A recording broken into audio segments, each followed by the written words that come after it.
కనబడుతున్నావు, కానీ చూడటానికి ఉత్కృష్టంగా ఉన్నావేంటి?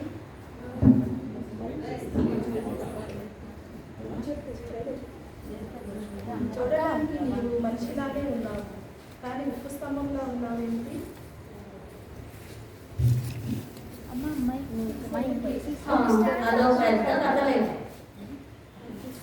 పర్వాలేదు, చెప్పు.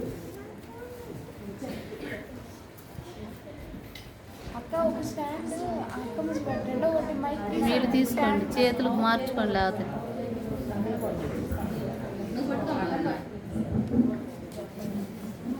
పైకి లాగు వచ్చేసిదా. లాగు, నువ్వు పట్టుకో అమ్మాయి మాట.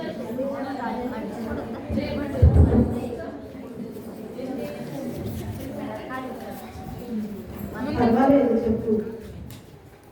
నేను బైబిల్లో చెప్పబడిన లోతు భార్యను. మేము సుధోమ గొమొర్ర అనే పట్టణంలో నివసిస్తూ ఉండేవాడు. ఆ పట్టణాలు బహుగా దేవుడికి విరోధంగా పాపం చేయడం వలన దేవుడు వాటిని నాశనం చేయాలని అనుకున్నాడు. అయితే నా భర్తను, నా కుటుంబాన్ని రక్షించాలన్న ఉద్దేశంతో మమ్మల్ని ఆ ఊరి నుండి బయటకు తీసుకువచ్చి వెనక్కి తిరిగి చూడకుండా వెళ్ళిపోమన్నాడు. తర్వాత ఏం జరిగింది? నాకు అసలు ఆ పట్టణం వదిలి వెళ్ళడమే ఇష్టం లేదు. అసలు ఈ లోకాశల్ని కూడా నేను వదలలేకపోయాను. దేవుడు ఎంత వద్దని చెప్పినా వినకుండా నేను వెనక్కి తిరిగి చూశాను. ఇలా ఉప్పు స్తంభం అయిపోయాను. ఓ, ఇది చాలా విచారకరం. నీ జీవిత అనుభవం ద్వారా నేను స్త్రీలకు ఏమి చెప్పాలనుకుంటున్నాను? దేవుని మాటలకు మనం ఎప్పుడూ విధేయత చూపించాలి. మనము దేవుని మాటలు నిర్లక్ష్యం చేసినా, తృణీకరించినా నష్టపోయేది మనమే. అవును అవును, ఇది మరి కొంతమందికి హెచ్చరిక లాంటిది.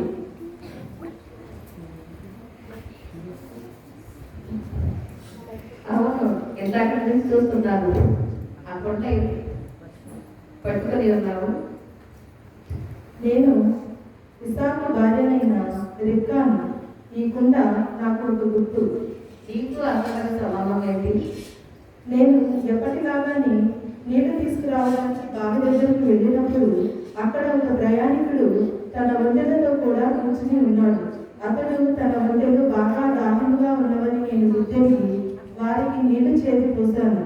వారి దాహం తీరిన తరువాత నాకు అర్థమైనది ఏమిటంటే అతడు ఎవరో కాదు, మా పూర్వీకుడైన అబ్రహాము యొక్క దాసుడని, అబ్రహాము యొక్క కుమారుడైన ఇస్సాకు నిమిత్తము ఒక కన్యకను వెతకటానికి తన దాసుని పంపించాలని నేను గుర్తెరిగి ఉన్నాను.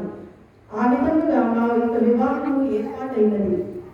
ఓ, వినటానికి చాలా ఆసక్తికరంగా ఉన్నది.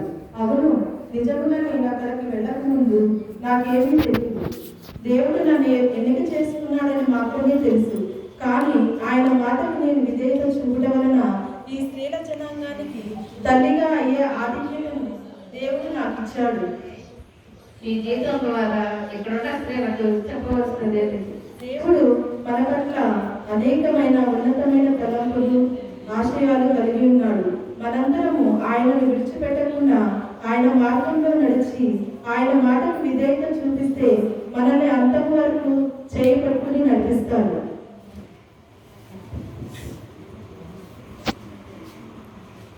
అవును, నేను అనుకుంటున్నాను. నా అవకాశాన్ని పోగొట్టుకున్నాను. నేను ఎందుకు? నేను నా పేరు చెప్పేరా అననీయ భార్యది. అపోస్తుల కార్యంలో మేము మా గురించి ఉన్నది. ఆ కాలంలో అక్కడ వారందరూ అపోస్తులకు ఆ ఆస్తులని అపోస్తుల పాదాల మీద పెట్టి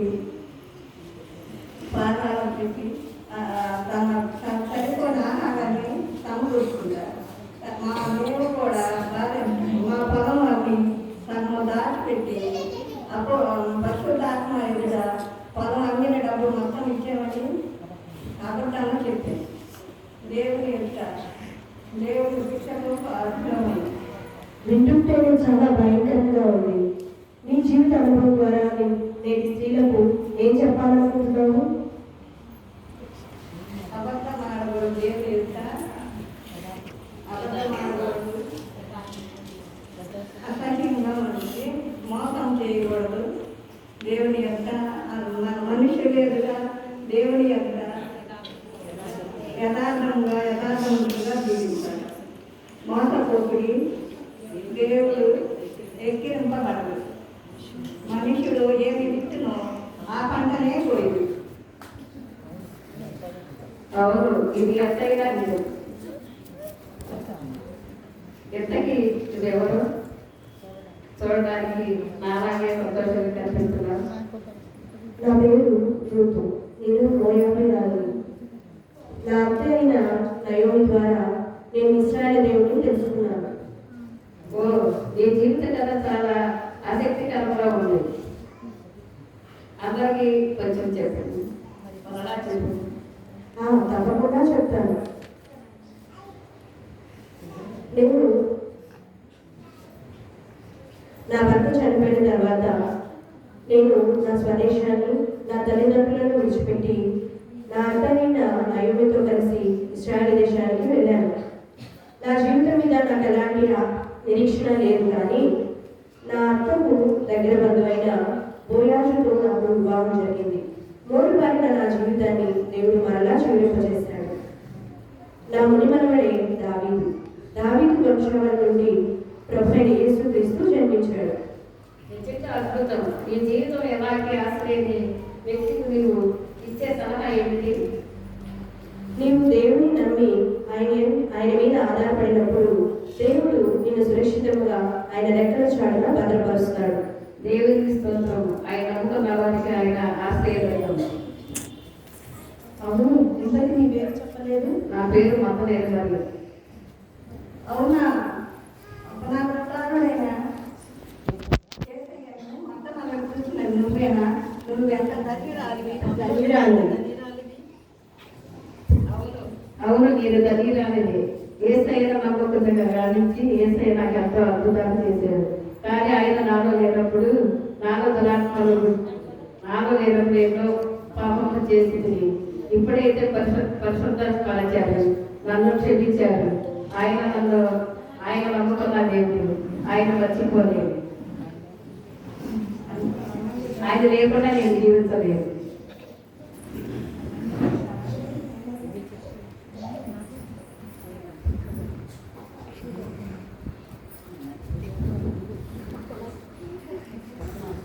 ఇంతకీ నువ్వెవరు? ఇందాక నుంచి అటు ఇటు చూస్తున్నావు. నీ పేరు చెప్పలేదు? నేను ఆషేరు గోత్రికురాలు, పనియేలు కుమార్తెనైన అన్నాను ప్రవక్తిని. కన్యత్వం మొదలుకొని 7 ఏండ్లు పెనిమిటితో సంసారం చేసి 84 సంవత్సరాలు ఎదుగురాలనై ఉండి దేవాలయం వదలక ఉపవాస ప్రార్థనలు వాళ్ళు సేవ చేస్తూ ఉండేదాన్ని. బాలుడైన యేసయ్య యెరూషలేము దేవాలయంలోకి వచ్చినప్పుడు ఆ సమయంలో నేను ఆయనను చూసి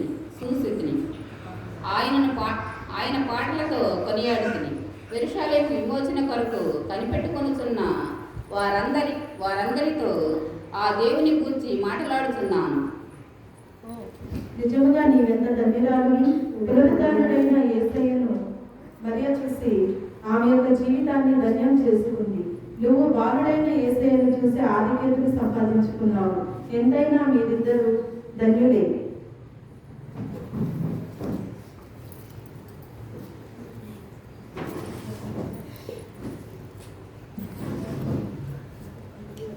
ఇంతటితో ఈ స్కిట్ ముగించగలుగుతుంది. 2 మాటలు చెప్పి ఈ స్కిట్ ముగిస్తుంది.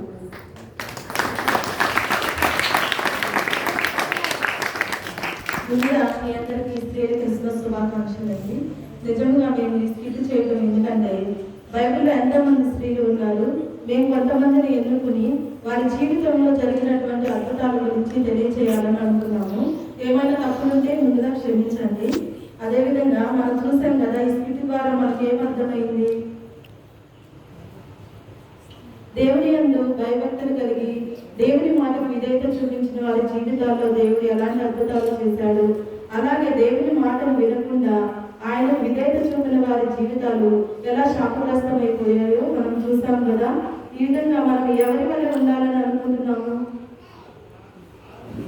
ముందుగా మనం ఆలోచించినట్లయితే ఈ లోకంలో మూడే మూడున్నవి: లోకాశ, శరీరాశ, జీవకుడమ్మము. నిజంగా ఈమె నేత్రాశ కలిగి లోకు భార్య నేత్రాశ కలిగి దేవుడు ఎంత చెప్పినా వినకుండా వెనక్కి తిరిగి చూసి ఉపస్తంభం అయిపోయింది. అదేవిధంగా రిబ్కా దేవుని మాటకు విధేయత చూపి స్త్రీల జనాంగానికి తల్లిగా అయ్యే ఆధిక్యతను సంపాదించుకుంది. అదేవిధంగా సఫీరా అందరూ పరిశుద్ధుల అపస్తుల యొక్క పాదముల యొద్ద వారు అమ్మినటువంటి సొమ్మును ఏమాత్రం దాచుకోకుండా తీసుకుని వచ్చి న్యాయంగా పెట్టారు. కానీ అననీయ సప్పెరా ఇద్దరు కూడా దేవుని ఎదుట అబద్ధమాడి ఆయన శిక్షకు పాత్రులై వెంటనే మరణమైపోయారు.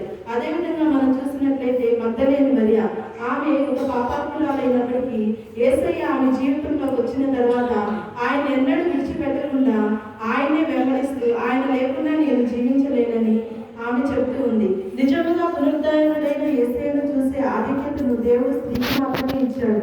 ఆయన వెంబడించిన వారిలో 12 మంది శిష్యులు ఇంకా అనేక మంది ఉన్నారు. కానీ ఎవరు కూడా ఆయన మరణం వరకు వెంటలేరు, అందరూ విడిచిపెట్టి వెళ్ళిపోయారు. కానీ మగ్దలేన మరియ యేసు పునరుద్ధరణై తిరిగి లేచిన తర్వాత మరియ ఒకటే చూసింది. నిజంగా స్త్రీలకు దేవుడు ఎంత ఆధిక్యతనిచ్చాడో మనము ఈమె యొక్క జీవితం ద్వారా తెలుసుకుంటున్నాము. అదేవిధంగా రూతు తన భర్త చనిపోయినప్పటికీ తన తోడుకోడలు తన పుట్టింటికి వెళ్ళిపోయింది. కానీ రూతు అయితే తన అత్తను అంటిపెట్టుకుని ఉంది. నీ దేవుడే నా దేవుడు, నీ జనమే నా జనమని నమ్మి వచ్చింది కాబట్టి దేవుడు ఆమెను ఆశీర్వదించాడు.